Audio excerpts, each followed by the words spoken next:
그래서 어떤 사람들은 시골 교회에 자기가 은혜를 받고 밭을 내놓고 벽돌을 만들어서 스레터 지붕을 덮어가며 예배당을 지었는데 그 땅이 한 130평 된다고 하면은 그 예배당을 지으면서 생각할 때 이 교회는 내가 주인이라, 내가 지었고 내 재산으로 지었다.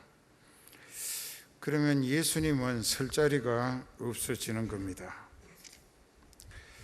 그래서 세월이 지나서 교인들이 그래도 한 30명 모이고 해가지고 한 10년쯤 됐을 때 그분이 장로로 장립을 받아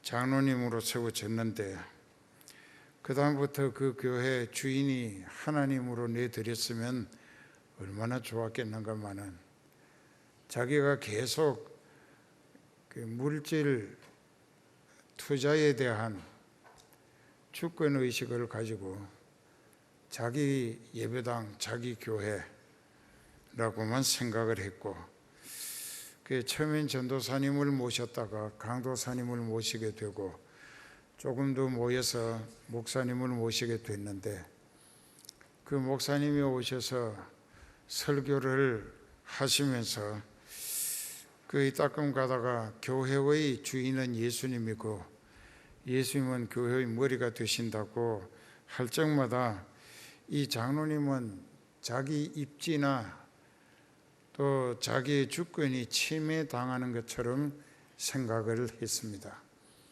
그래서 그 목사님을 미워하고 생활비도 안 주고 그냥 스스로 굶다 못해 스스로 떠나도록 만들기도 했었습니다. 그러기를 6번 했었어요. 그 중간에 공백이 떠나고 새로 목사님을 모시기 전에 공백이 있을 때마다 아무것도 알지 못하는 자기가 자기 생각대로 벌소리하는 설교를 한다고 했습니다. 그 교인들이 떠나게 됩니다. 이 교회는 예수님의 교회가 아니고 아무개 장로의 교회다. 노회에서 몇 번 권면을 하고 이 얘기를 했다는데 듣질 않았습니다. 7번째 목사님이 왔어요. 송무선 목사님이었습니다. 그랬는데 그때는 이제 교인들이 몇 남지도 않았는데 이 장로님은 자기가 교역자 가정을 생활비 된다고 해서 목사님도 종노릇 하기를 기대하고 그저 신방도 전도도 못 다니게 자기 밭에 논에 일거리 있으면 가서 하라고 머슴처럼 했었습니다. 오늘 아무개가 아파서 신방 가야 된다고 하면 그 사람 교회 안 나와도 좋으니까 신방 갈 거 없다고 그랬어요.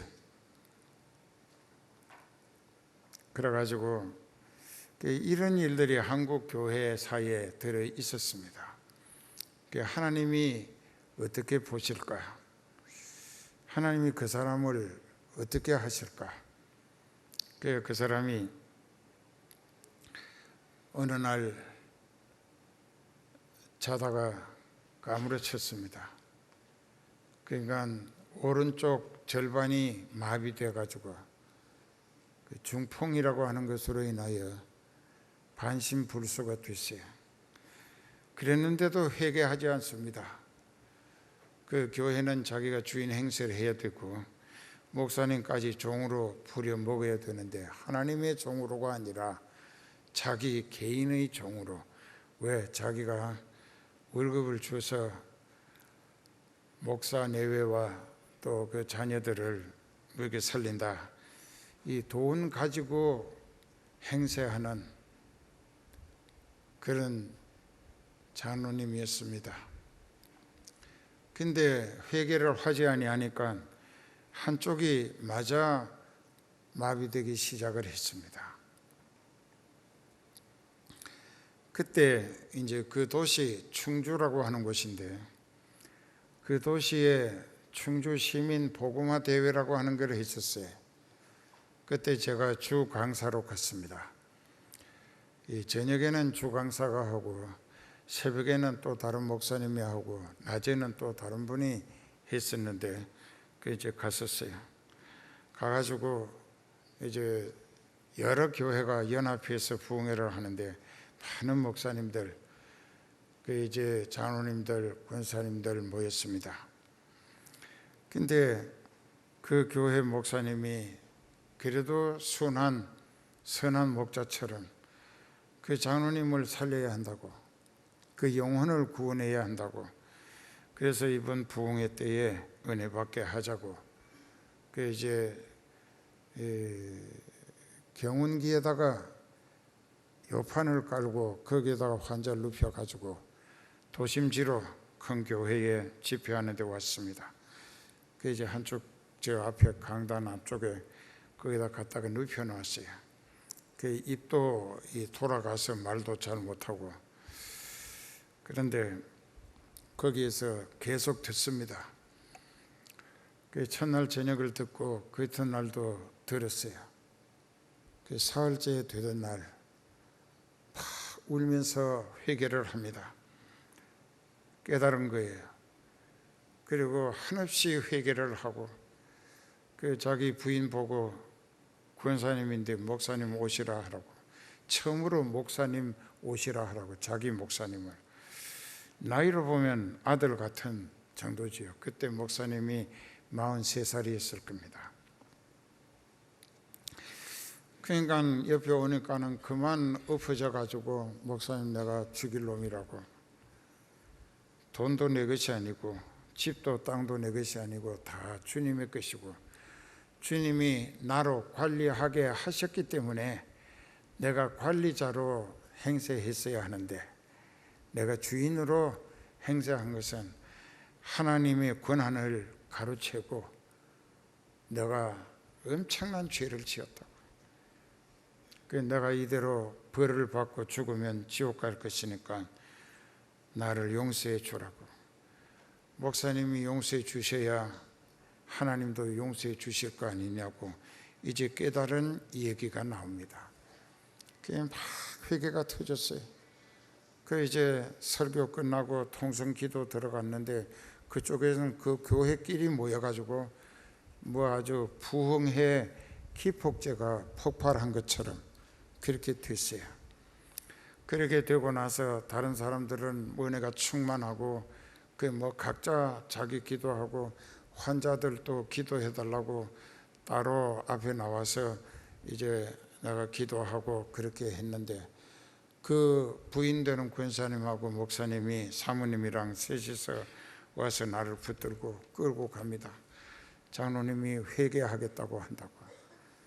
그 내가 가서 이렇게 보고 그 해서 안 될 짓을 한 것이 뭐냐 하니까 하나님 자리에 자기가 허락도 없이 올라앉아 가지고 하나님의 권한을 자기가 가로챘고 이 마귀가 돼 가지고 해서 안 될 짓을 많이 하고 많은 목사님들에게 나쁜 짓을 했다 이게. 그들의 가슴에 못을 박아 줬다. 그러니까 내가 이제 그들에게 용서를 빌겠고 또 그들에게 보상도 하겠는데, 이제부터는 내 것은 아무것도 없고 내 영혼이 지옥 갈 것이 두렵고 불안해서 견딜 수가 없다고. 내게 회개할 수 있도록 회개의 영으로 도와주시라고 강사 목사님이 기도 좀 해달라고 했어요. 그 이제 회개가 좀 무르익어 가는 것 같아요. 그 사람이 이마에다가 누워있고 누우라 하고 이마에다 손을 얹고 막 기도를 하니까 막 대성통곡이 터져 나옵니다. 무슨 말인지도 모르게. 그래서 한없이 울면서 회개하고 자기 죄를 입으로 토설하는 거예요. 그렇게 하고 나서 이제 기도가 끝날 때쯤 돼서 이 병도 고치시고 이 죄를 용서하신 증거로 성령을 보혜사로 파송해 주시라고 애타게 기도를 했어요. 그랬더니 이 사람이 막 움찔움찔하고 그러더니 사지가 탁 피어지는 거예요. 벌떡 일어나 앉는 거예요. 한숨을 땅이 꺼지도록 내쉬더니 땀이 쫙 흘렀는데 하고 나서 하나님 감사합니다, 하나님 감사합니다, 그 말만 계속하는 거예요. 자기를 고쳐주셨고, 고쳐주셨다는 것은 용서하신 증거다, 본인이 그렇게 말해요. 그리고 자기 마음이 이렇게 기쁠 수가 없다 이거예요. 나 같은 죄인 구원해 주셨으니 너무너무 감사하다는 거예요. 그리고 일어나서 이제 잠깐만 실례하겠다고 화장실에 갔다 오겠다고, 그 화장실에도 자기 혼자 그래서 갔다 왔어요. 그렇게 하고 나서 이야기를 합니다. 자기가 그 못살게 미워하고 괴롭혔던 그 목사님들에게 이제 땅 서마지 개씩 값을 팔아서 목회하는데 보탬이 되도록 도와드리겠다고. 땅이 많았나 봐요. 그리고 또 이제 자기 교회가 흙벽돌로 진흙으로 이렇게 네모나게 집 썰어서 밟아가지고 반죽해서, 우리나라 말로 하면은 무슨 판자 상자 같은 데다 넣어서 밟아가지고 뽑아내고 말리고 한 것인데, 일본 말로는 그 가다와꾸라고 그러는데 그렇게 했다고요. 그래서 스레터로 갖다 지었는데 하도 오래돼 가지고 스레터가 위에 이끼가 생기고 구멍이 나고 비도 새고 그랬어요. 거기다가 빨간 벽돌로 100평짜리 2층을 지었습니다. 그리고 자기는 그 교회를 떠났습니다. 한 노회에 있는 다른 아주 약한 교회에 가서, 거기 가서 그 교회를 또 일으키는데 이제는 자기를 전혀 나타내지 않고 희생과 헌신으로 봉사하면서, 그저 이제 내가 하나님의 긍휼의 은혜로 용서받았기 때문에 또 어떻게 죄를 짓겠는가. 그랬더니 그 사람이 땅을 팔아서 약속대로 하고 해주는데도 하나님이 잘 되게 해주셔서 재산이 계속 더 늘더라 이게요. 그러니까 그 빨간 벽돌을 2층으로 짓는다는 것은 지금으로부터 한 20몇 년 전에는 아주 돈 굉장히 많이 드는 걸로 되어 있었습니다. 시골 교회 한 층에 100평짜리 2층을 짓는다는 거 쉬운 일이 아니에요. 그래도 했어요. 그리고 그 목사님하고 의논하고 다른 분들을 장로님으로 세우고 자기는 그 교회를 빠져나가서 자가용 가지고 이제 거기서 한 10리쯤 떨어진 다른 교회에 가서 예배 드리고, 그 교회는 시무장로도 안 하고 협동장로로 이름만 장로로 얹어놓고 그저 그 교회를 다시 부흥시키는 일에 전적으로 물질과 기도로 뒷바라지하고, 또 예배당을 뭐 어떻게 장마가 져가지고 폭우가 쏟아져서 한쪽 벽이 이렇게 허물어졌다고 이거 수리하자고 하니까 수리할 거 없다고 건축 허가부터 내서 여기 예배당을 짓자고, 그 지으면은 내가 70%를 부담하겠다, 나머지 30%는 가난한 교인들이 그래도 자기가 속한 교회에 자기도 뭔가 기도와 눈물의 정성을 드렸다고 해야 하나님 앞에 가서 떳떳하지 않겠는가, 이렇게 사는 사람으로 바뀌어졌다. 이제 우리가 이런 것을 봅니다. 하나님이 역사하신 결과예요. 그 사람이 이제 천국 갔을 겁니다. 아마 살아있으면 90대 됐을 거예요. 그러니까는 우리는 이런 것을 생각하면서, 이 선교라고 하는 것은, 선교, 미션이라고 하는 선교는 내가 예수님의 사랑에 녹아지는 은혜를 받고 예수님의 고난과 대속의 보혈로 회개해서 죄를 철저히 회개하고 용서받고 성령을 받았다. 그때부터 나와 예수님은 하나가 되는 거예요. 예수님이 내게 와붙어서 하나가 되는 게 아니라 더러웠던 내가 회개하고 깨끗하게 씻음받고 예수님께 가서 붙어 성령이 접착제 본드처럼 나를 예수님께 갖다 붙여서 예수님과 함께 살도록 역사하신다. 그것이 회개하고 구원 얻는다는 과정입니다. 그때부터 나는 예수님께 붙어 사는 거예요. 그러니까 예수님이 성령으로 내게 뜻을 알게 해주시면 그 뜻이 내가 지금 해야 할 가장 시급한 사명으로 깨달아서 즉시 그 뜻을 받들어 내게 맡기신 모든 것, 내가 관리하고 있는 것 가지고 주님 섬기는 목적으로 쓰임받기를 힘쓰더라. 그러니까 더 잘되게 하시더라. 계속 쓰는데도 더 잘되게 하셔서 재산은 오히려 늘어나더라. 그게 뭐냐? 하나님이 살리시는 은혜로 산다는 증거입니다. 여기까지 듣고 이제 본문에 들어가기 전에 요한복음 15장은 유명한 포도나무에 대한 교훈입니다. 예수님은 자기를 참 포도나무라 했고 아버지는 농부라 했어요. 예수님께 붙어있는 가지 중에 열매를 맺지 아니하는 가지는 잘라서 버린다. 이제 그 전지라고 해서 가지를 잘라 버린다. 그리고 떨어진 가지는, 잘려나간 가지는 말라버리고 죽습니다. 그러면 농부들이 그것을 주워 모아가지고 거름더미에 가서 불태운다. 그게 지옥불이야. 그러면 예수님 참 포도나무에 접붙이자면 어떻게 해야 되는가? 그 생물학적인 입장에서는 로마서에 보면 사도 바울이 설명하기를 유대인은 감람나무고 이방인은 돌감람나무라고 생각했어요. 돌감람나무인 이방의 가지를 잘라다가 그 참 감람나무인 가지에다가 갖다 접을 붙인다. 그럼 돌감람나무는 나쁜 열매를 맺을 수밖에 없습니다. 그런데 거기 갖다 붙는다고 그 참 감람나무 열매가 맺느냐? 생물학적으로는 그게 안 됩니다. 반대로 돌감람나무가 이렇게 있으면은 이거보다 크면은 여기를 잘라 가지고 좋은 감람나무 가지를 여기다 접붙이면은 이 밑에는 돌감람나무 둥치고 뿌리라 할지라도 접붙여진 참감람나무가 자라서 참감람 열매를 맺게 돼 있어요.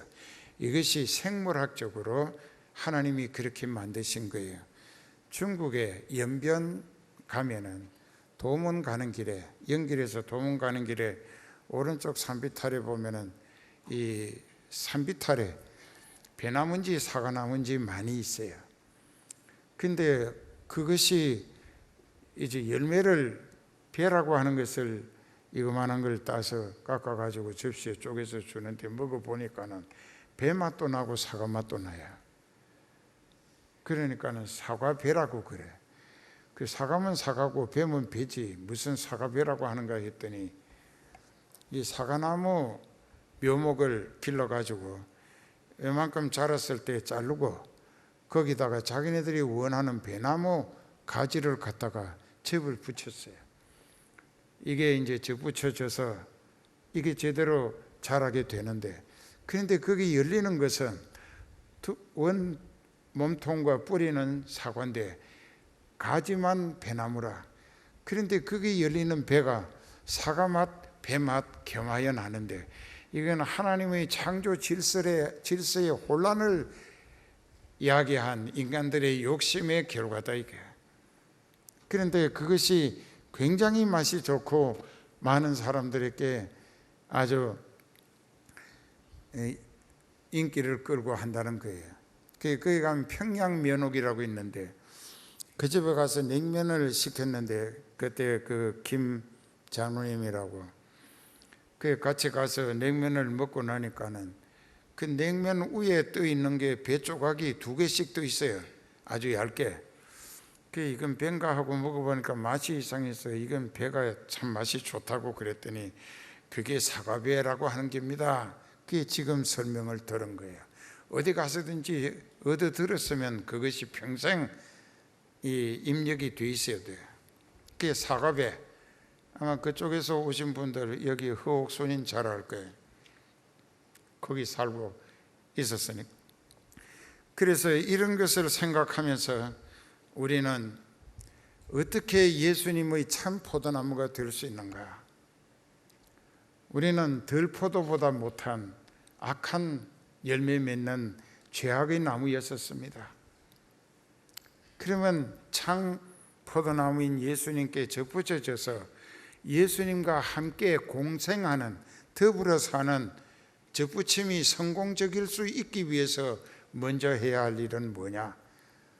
말씀과 성령으로 옛날 악한 열매 맺던 죄악의 근성까지 완전히 말씀으로 변화받고 성령의 불도가니에 녹아져서 죄악의 근성은 완전히 소멸되고 순수한 인간성, 하나님이 범죄하기 이전의 아담과 같은 상태로, 우리에게는 악이라고 하는 악한 뜻은 전혀 있을 수 없는 상태로 완전히 순수한 인간 본래의 상태, 범죄하기 이전 아담의 상태로 돌아가서 예수님께 참 포도나무에 접붙여져야 그 나무는 예수님이 받아들이시고, 그래서 접붙여지는 것이 활착되어지면 그 다음에 뿌리부터 올라오는 진리의 진액을 빨아먹고 가지가 자라게 되고 뻗어나가서 꽃도 피고 열매도 맺게 된다 이겁니다. 그런데 왜 예수님이 하신 말씀 가운데 자기는 참 포도나무고 아버지는 농부인데 무릇 내게 있어, 즉 내게 붙어 있는 것 같은데 열매가 전혀 안 맺힌다 이게. 가지가 성장하지도 않아. 그냥 붙어 있기만 하지 예수님과 하나가 되지 못했다. 그 생명 접착이 안 됐다는 것입니다. 그러니까는 그 가지는 농부이신 하나님 아버지가 보실 때에 이건 말라 있는 가지다 이게. 이건 열매 맺을 가망이 없어. 그러니까는 그 센때에 전지하는 것으로 잘라 가지고 밑에 떨어지게 해서 끌고 모아 가지고 불에 태운다. 근데 이런 교인들이 많을 것에 대해서 예수님이 예언조로 요한복음 15장을 기록하신 게 아닌가. 여러분 중에도 성령으로 예수님과 생명 접착이 되지 않는 사람은 교회는 다니고 성은교회 소속, 성은교회 조직표에 끼어 있기는 해도 그 인생은 하나님이 보실 때 꽃도 잎도 열매도 없는 마른 가지라 죽어 있다 이게. 잘라버릴 수밖에. 육체는 살았어요. 갈라디아 3장 1절의 말씀과 같이 너희가 살았다 하는 이름은 있으나 실상 영적으로는 죽은 자로다. 영적으로 죽어 있다. 육체는 살아서 지금도 눈도 끔뻑거리고 졸기도 하고 어떤 사람은 입을 갖다 눌러가면서 하품도 하고 지금 저기 그랬다고.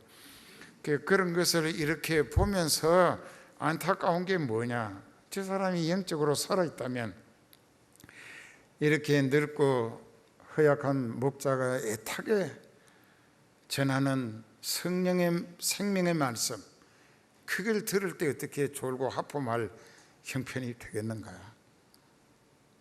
그러니까는 여기도 이렇게 해서 무릇 내게 있어 과실을 맺지 아니하는 가지는 아버지께서 제하여 버리신다.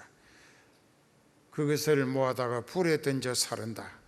그 불은 지옥불이라. 그 5절의 말씀이 참 중요합니다. 교회는 다니는데 왜 하는 일이 되는 게 그렇게도 지독하게 되질 않는가? 안 된다 이게. 나는 포도나무요 너희는 가지니 저가 내 안에, 내가 저 안에 있으면 이 사람은 과실을 많이 맺지만 나를 떠나서는 너희가 아무것도 할 수 없느니라.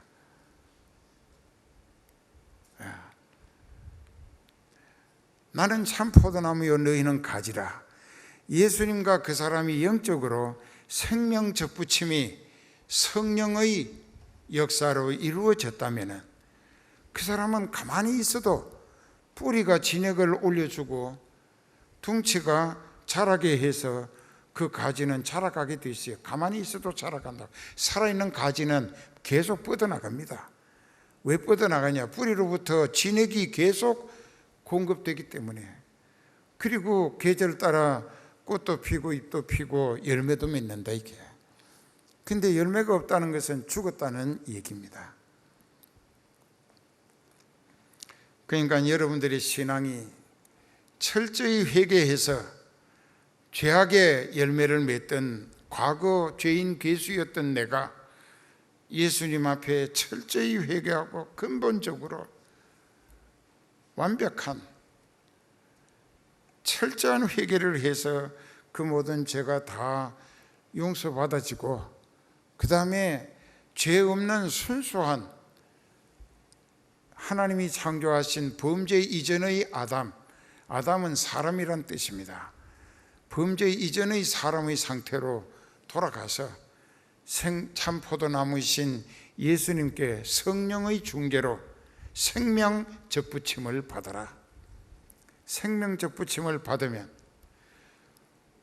그 나무가 살아서 열매 맺기를 원하는 만큼 뿌리로부터 올라오는 진액이, 생명 진액이 계속 생명 접붙여진 가지마다 공급되는 거예요. 그럼 그 가지는 자기가 원치 않아도 자라게 되어 있는 거예요. 농부가 가꾸시니까. 그리고 은혜의 꽃이 피고 생명 열매를 맺을 수 있을 때, 그때 하나님께서 그 가지, 그 포도나무 원둥치가 되는 예수님께 얼마나 기뻐하시고 흐뭇해하시고 만족하셔야 하겠는가. 이걸 우리가 생각해야 된다 이게. 그런데 그 가지가 열매를 많이 맺었다. 생명 열매를. 그 사랑으로, 교회는 사랑으로 구원 얻은 성도들, 성령 받은 사람들이 하나로 사랑으로 얽히고 설키고 뭉쳐졌을 때 그 교회는 부흥됩니다.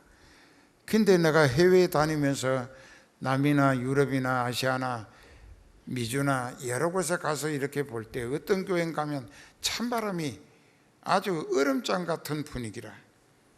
교회 안 돼요. 그 교인들이 점점 준다 이게. 그게 왜 안 되느냐? 사랑이 없어요. 왜 사랑이 없느냐? 예수님 중심으로 살지 않기 때문이라. 그 사랑이라고 하는 것은 예수님의 사랑을 우리가 받아야 한다. 그 하나님의 사랑을 받아야 된다. 어떻게 하나님의 사랑을 받을 수 있는가? 깨달아야 합니다. 로마서 5장에 8절부터 우리가 아직 죄인 되었을 때에 그리스도께서 우리를 위하여 죽으심으로 하나님께서 우리에게 대한 자기의 사랑을 확정하셨느니라. 그러면 이제 우리가 그 피를 인하여 의롭다 하심을 얻었은즉 더욱 그로 말미암아 진노하심에서 구원을 얻을 것이니 곧 우리가 원수처럼 되어 살 때에 그 아들의 죽으심으로 말미암아 하나님으로 더불어 화목하게 되었은즉 화목된 우리는 더욱 그의 살으심을 생명 부활을 인하여 우리도 생명 부활에 참여할 목적으로 구원을 이루어 가야 할 것이다. 이것은 예수 그리스도의 희생을 통한 하나님의 사랑, 그 예수님이 십자가에 못 박혀 죽으심은 두 가지 이유 때문이었습니다. 하나는 하나님의 사랑을 증거하시는 매체가 됐고, 또 하나는 하나님의 절대 공의를 실현하신 증거가 된 것입니다. 하나님의 공의란 말은 무슨 뜻이냐? 하나님이시라도 회개도 안 하는 사람을 너 요새 열심히 와서 헌금도 잘하고 뭐 이렇게 분위기도 좀 이렇게 하고 있으니까 네 죄 회개 안 해도 내가 그냥 없는 것으로 봐주마. 이건 공의가 아니에요. 아무리 집을 팔고 뭐 재산을 다 털어바치고 몸이 부서지도록 예배당에 헌신, 봉사, 충성했다 할지라도 그 사람이 구원 얻기 위해서는 반드시 예수 그리스도의 십자가 대속의 구속을 믿고 철저히 회개해서 그 회개의 진정성이 하나님이 보실 때에 너 진심으로 회개하는구나 하실 때에 예수 이름으로 그 사람의 죄를 용서해 주셔서 네가 회개해서 믿음으로 의로워졌다고 하시는 그것이 하나님의 공의라는 것입니다. 공식적 의리라는 것입니다. 근데 하나님은 뭐 어떤 사람들은 그래요. 누가 뭐 좀 시골 교회도 그렇더라고요. 열심을 좀 헌금도 남보다 낮게 하고 교회에 관심을 많이 가지면 그 사람을 그 교회 오래 다닌 사람들이 말씀하시기를 우리 교회는 아무 개가 없으면 금방 문 닫을 거라고. 하나님은 없다 이게. 그 교회는 하나님을 생각지 않는 그 사람만 생각하고 그 사람이 빠져나가면은 우리 교회는 끝난다. 그러니까 하나님을 믿는 게 아니고 그 사람을 믿는 거지. 이런 사람들이 무슨 천국 가겠어요. 그러나 누구든지 아무리 자기 목숨을 불태워 헌신한다 할지라도 회개하지 아니하면 그 죄는 용서받을 수가 없게 되어 있는 것이 하나님의 공의라. 하나님의 공의 따라해요. 하나님의 공의. 그래서 그 하나님의 공의로 입증하신 것이 아들을 십자가에 못 박아 죽게 하신 것입니다. 사람들이 자기 죄값으로 다 죽어야 하는데 죽으면 지옥 가게 돼 있으니까 죄를 용서받지 못한 상태로, 그러니까는 죄 없는 하나님의 아들을 육신을 입혀 동정 탄생시켜서 죄 짓지 않고 살다가 하나님이 택하신 모든 백성들의 죄를 죄 없는 예수님으로 하여금 몽땅 짊어지고 대신 벌받아 죽임 당하시게 된 것은 그 죄인들의 죽음을 대신 대표로 대속의 희생양이 되어 죽임 당하게 하신 것이 하나님의 공의 실현이라는 것입니다. 그래서 이제 여기 7절부터 본문에 들어가면은 너희가 내 안에 거하고 내 말이 너희 안에 거하면, 내 말이 너희 안에 거한다. 너희 심령에 예수님이 꽉 채워져 있다고 하면 말씀이 예수님입니다. 그 너희 심령에 예수님으로 말씀으로 꽉 채워져 있다고 하면은 여기 있는 말씀과 같이 무엇이든지 원하는 대로 구하라. 그래하면 이루리라. 이 무슨 뜻이냐? 내 속에 말씀으로 예수님이 꽉 채워져 있다. 내 심령에. 그래서 나는 내 심령에 오신 예수님, 그분의 영, 성령, 그분의 말씀, 진리, 그것에 사로잡혀서 그 말씀이 지시하시는 대로 순종하고 복종하여 살다 보니까 예수님 뜻대로 사는 것이 되는 거라. 예수님 뜻대로 살면서 그 뜻대로 이루어 드리기 위하여, 예수님의 뜻을 이루어 드리기 위하여 필요한 것을 기도하면 예수님이 다 주시게 되어 있는 것은 그 사람과 예수님은 하나가 되어 있기 때문이라. 일치하다, 그런 얘기예요. 그러니까는 그 사람이 없어. 그 사람은 예수님께 붙어 사는 사람이에요. 그러니까 그 사람이 하고자 하는 일은 주 대신 예수님의 뜻을 이루어 드리자는 목적뿐일 때에 그때 필요한 것을 기도하면 반드시 주신다는 약속입니다. 근데 왜 기도해도 응답이 없을까? 그 기도가 예수님의 뜻을 이루어드리기 위한 게 아니라 교회를 이용해서라도 사기해서 그저 내가 내 목적을, 내 개인의 잘못된 목적을 시도하는 폐단들이 있었죠. 그것은 멸망할 수밖에 없습니다.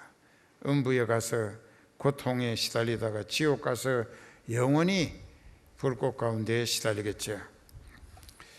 그래서 이제 여기 설명이 계속됩니다. 너희가 과실을 많이 맺으면, 여기 사랑으로 생명 열매를 많이 맺으면 내 아버지께서 그 사람을 인하여 영광을, 그 열매를 보시고 영광을 받으실 것이고 너희는 내 제자가 될 것이다.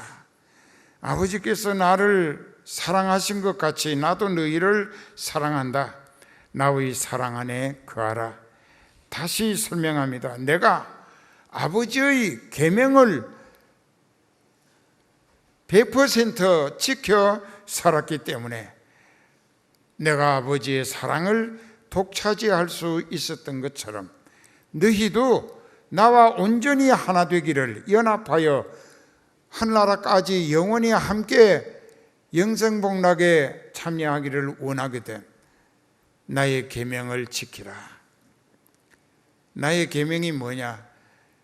예수님이 아버지의 뜻을 이루어드리기 위하여 우리에게 부탁하신 말씀드립니다. 그러면 너희도 내 사랑 안에 거하리라.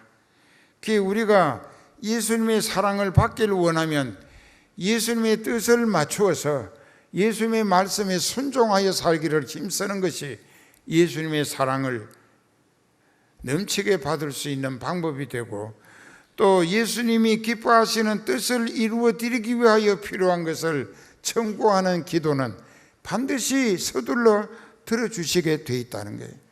그 하루 한 장 앞가서 14장 13절부터 보면 너희가 내 이름으로 무엇을 구하든지 내가 시행하리니 이는 아버지로 하여금 아들을 인하여 영광을 얻으시게 하려 함이라. 내 이름으로 무엇이든지 내게 구하면 내가 시행하리라.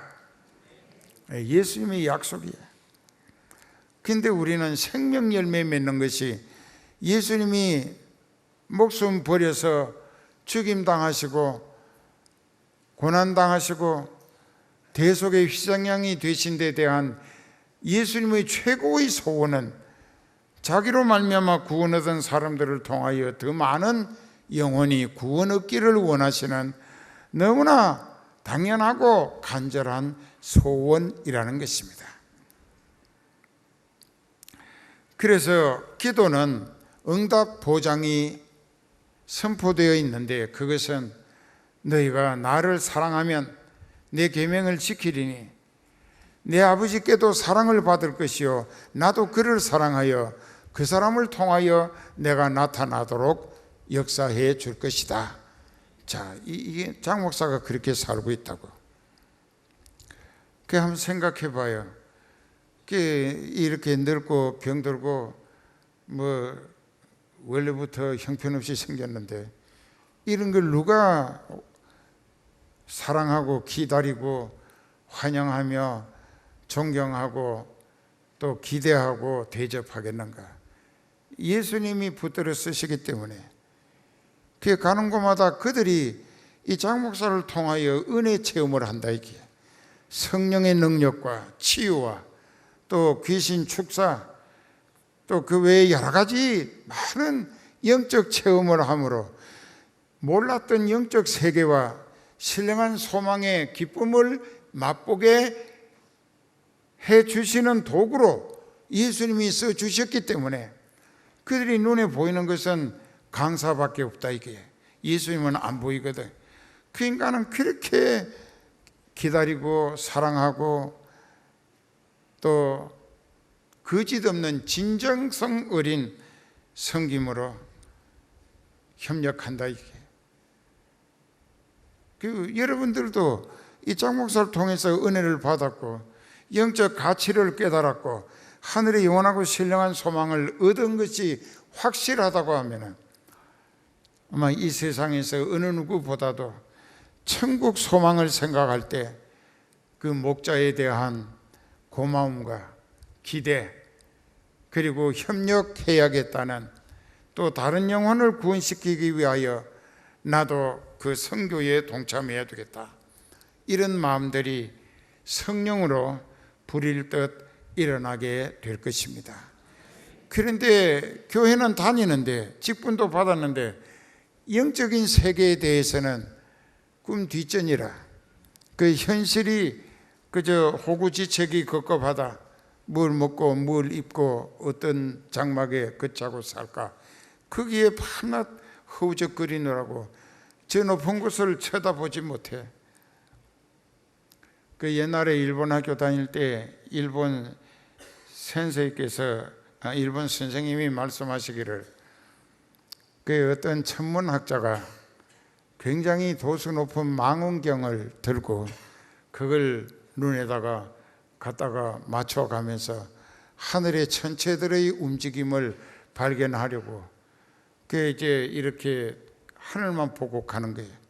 가다 보니까 유성이, 어떤 흘러다니는 별이 쑥 나오더니 저쪽으로 쫙 가니까 그걸 포착하겠다고 그쪽으로 쫓아가다가 낭떠러지에 떨어져 죽었대. 왜냐하면 앞을 보지 않고 먼 하늘나라만 별 연구하다가 앞에 낭떠러지 있는 것도 모르고 별 보고 쫓아가다가 떨어져서 죽었대. 그래, 그 얘기를 하면서 항상 그 사람은 안 믿는 사람이니까 자기 주변을 살피고 삼가 조심해서 절대로 실족하는 인생이 되지 말라고 교훈을 주셨어요. 그 일본 사람이었어요. 그 아마 내가 초등학교 다닐 때, 요즘 옛날에 국민학교라고 있으니까 국민학교에. 근데 그걸 우리가 잘 생각해 보자고. 우리는 반대로 하늘나라를 바라보고 가자 이게. 왜? 성령이 내 혼자 가는 게 아니라 성령이 나를 인도하시니 가다가 낭떠러지 있으면 피하여 가게도 하실 것이고, 성령에 이끌리자 이게. 그리고 성령께 쓰임 받자. 그러면서 하나님의 뜻을 이루어 드리기 위해서 꼭 필요한 것은 하나님 앞에 기도하면 반드시 주신다 이게. 그래서 여기 이제 이렇게 말씀하십니다. 내가 이것을 너희에게 이르면 내 기쁨이 너희 안에 있어 너희 기쁨을 충만케 하려 함이니라. 자, 여기에서 예수님의 말씀은 예수님의 기쁨이 우리 기쁨이 되고 우리의 기쁨이 예수님의 기쁨이 된다고 하는 것은 예수님과 나 사이는 하나가 되어 있다는 얘기입니다. 그러니까 예수님의 기쁨이 내 기쁨, 내 기쁨이 예수님의 기쁨, 그러니까 예수님과 나는 하나라는 얘기죠. 그렇게 되기 원하신다는 것입니다. 그래서 여기 12절에 내 계명은 곧 내가 너희를 사랑한 것 같이 너희도 서로 사랑하는 이것이니라.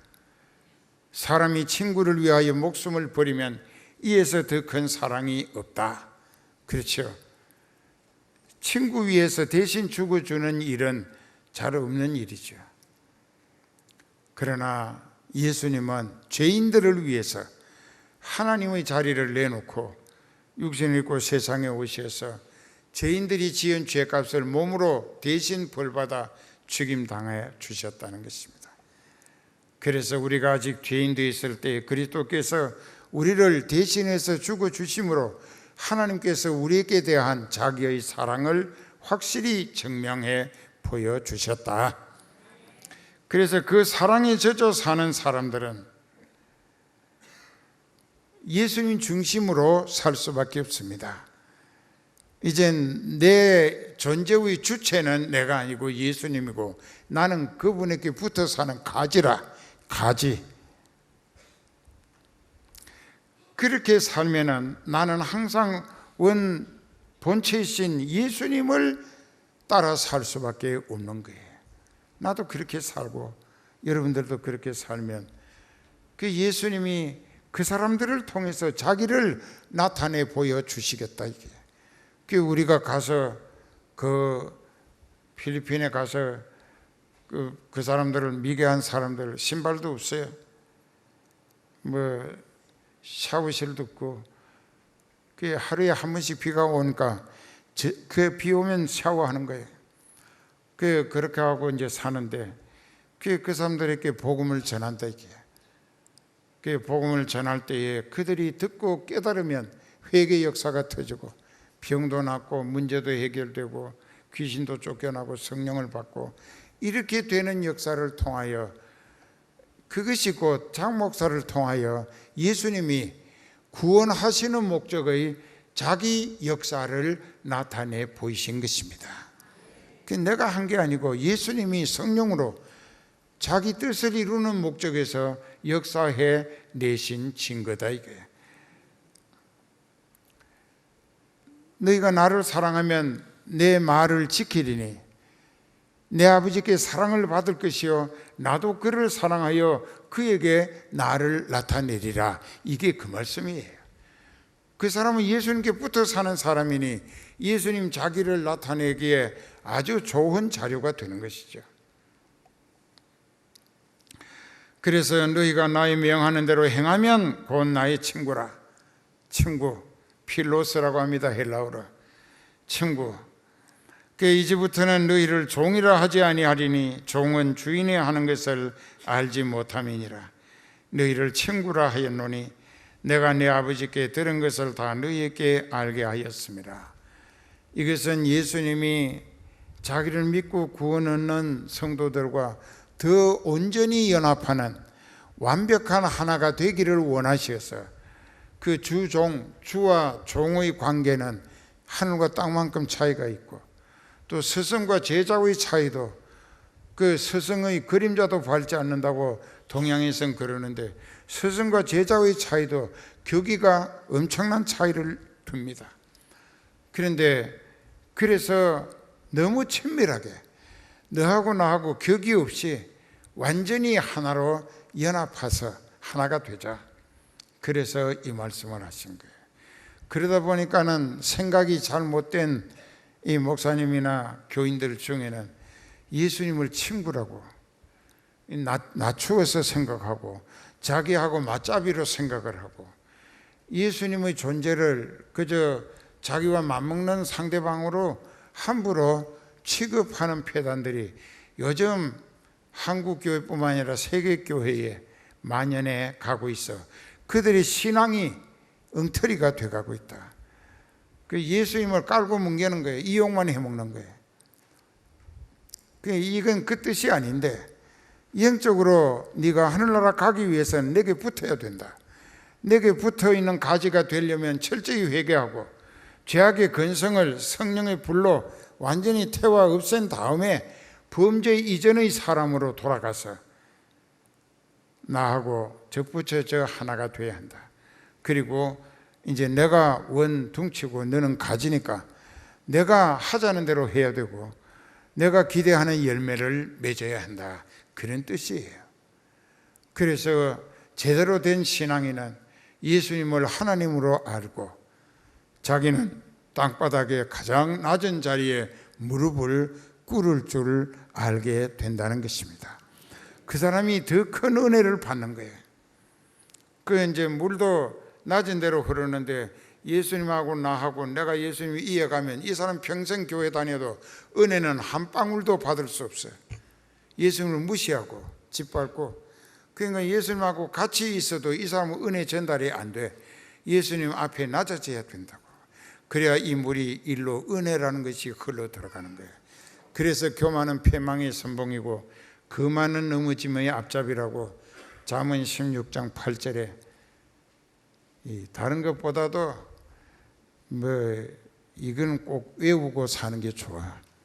잠언 16장 18절 오늘 외우세요.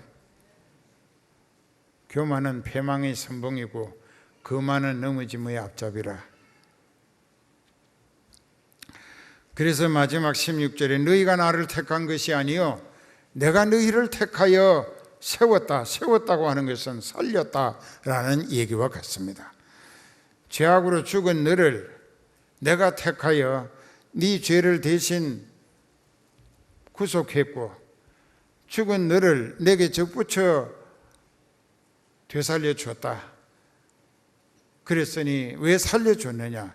너희로 가서 생명 열매를 맺게 하기 위함이라. 예수님이 원하시는 피 흘리신 성과로 생명 열매를 맺으라고. 그래서 너희가 나를 택한 것이 아니라, 네가 나를 골라 잡은 것이 아니라 내가 너를 택하여 불렀고 진리를 깨닫게 했고 회개하게 했고 죄를 용서받게 했고 성령으로 나와 접붙여져서 죽은 너를 다시 살려줬다. 왜 살려줬느냐?